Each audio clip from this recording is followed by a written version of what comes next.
Welcome to Unit Standard 2452822. On pages 46 to 48 in your learner guide is a heading, Formulate an Action Plan. And if you look on page 48 is a really easy action plan that's easy to follow.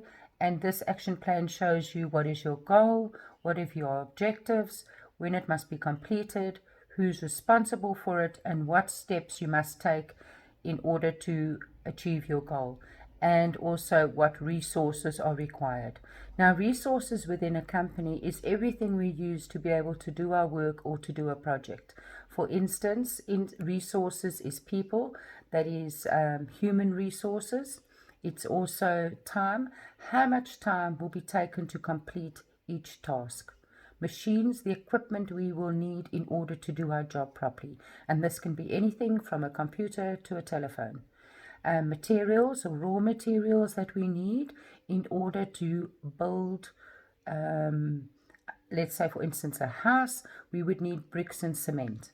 If we are going to build a cell phone, we would need different raw materials to have the cell phone, the end product in place. Money, without money, none of these resources would be available. We wouldn't be able to employ people, we wouldn't have the contracts in place, we wouldn't have machines and the equipment. And then lastly, information as well. Information is a vital resource that we need to use within a company, and if we don't have information available, then we can actually not bring a new product into the company, we can't take on new projects or new ventures. Remember to prioritize tasks.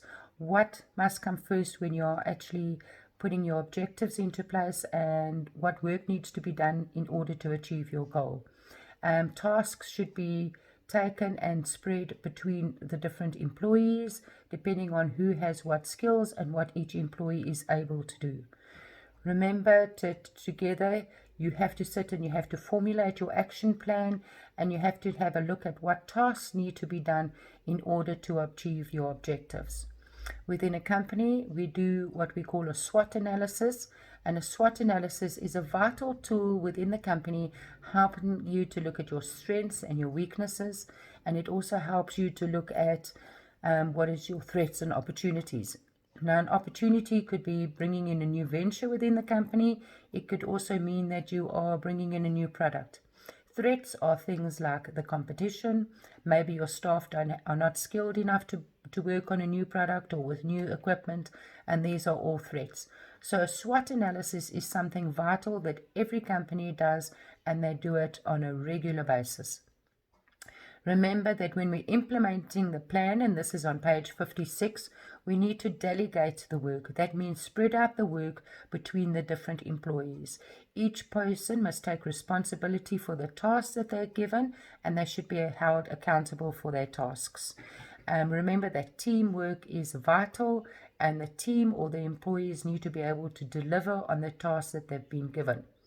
Resources that they need to do the work is important. They must have all of these resources.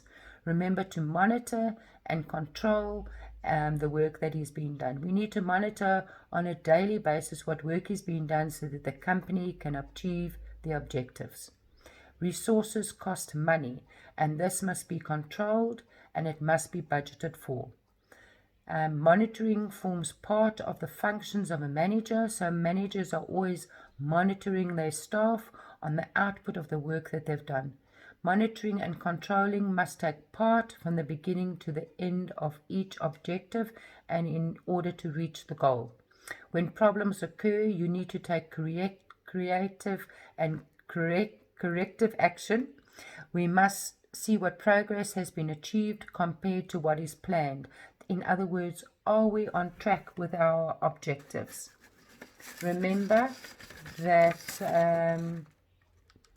planning is constantly monitoring your staff, taking action and reporting on progress made, achievements and actions that must be taken on non-performance.